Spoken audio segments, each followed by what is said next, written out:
లేదమ్మా, ఈ అవతారంలో నేను నెరవేర్చవలసిన కర్తవ్యం ఇంకొకటి కూడా ఉన్నది. అది కలియుగంలో ప్రజల్ని సన్మార్గంలో నడిపించవలసిన ముఖ్య కర్తవ్యం. నాకంటూ ఒక స్థానాన్ని ఏర్పరచుకుని నేనక్కడే ఉండి భక్తులను అనుగ్రహించదలిచాను.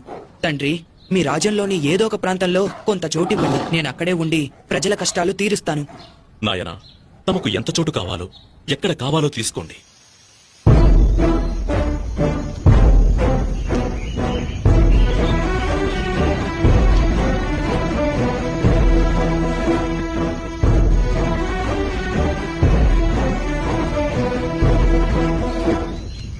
నేనిక్కడి నుండి బాణం వేస్తాను.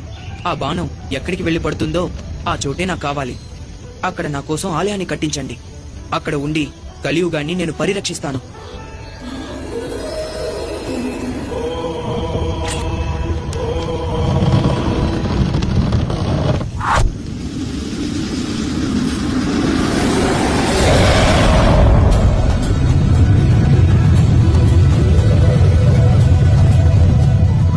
ఆ బాణం పడిన చోటే శబరిమల.